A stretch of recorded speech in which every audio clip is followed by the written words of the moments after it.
बोला बोला छठी मैया की।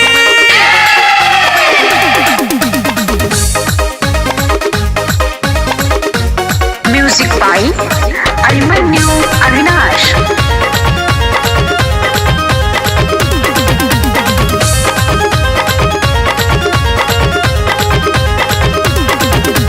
धानो नहीं रोपैलै अब की बुरा है हालतिया। धानो नहीं रोपैलै अब की बुरा है हालतिया।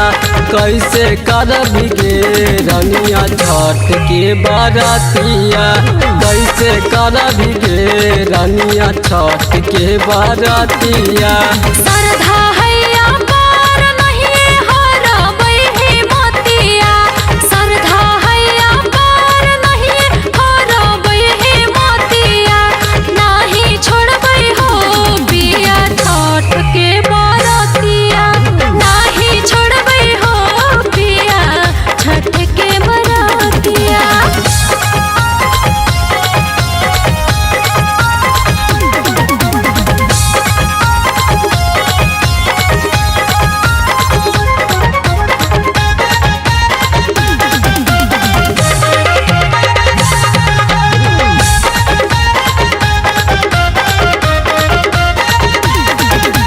कैसे कीनैते धानी फल फलहार गे। कैसे कीनैते धानी फल फलहार गे। के करा से मांगे जैबै पैसा उधार गे। के करा से मांगे जैबै पैसा उधार गे। बेचे पड़तै बेच देबै जेवर गहनवा। बेचे पड़तै बेच देबै जेवर गहनवा। नाई छोड़बै हो पिया छठ के पूजनवा। नाई छोड़बै हो पिया छठ के पूजनवा।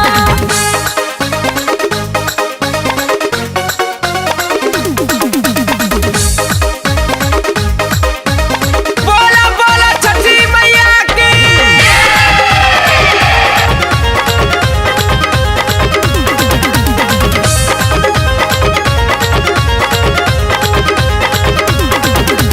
गंगाधर अहमान पिया मन हमर बतिया। पिंटू अहमान पिया मन हमर बतिया। छठी मैया हरतै सारा दुखवा विपतिया। छठी मैया हरतै सारा दुखवा विपतिया। छठी माई के मनई हो रानी आरती उतार के। छठी माई के मनई हो रानी आरती उतार के। खुशिया पार मंगी हो घर परिवार के। खुशिया पार मंगी हो घर परिवार के।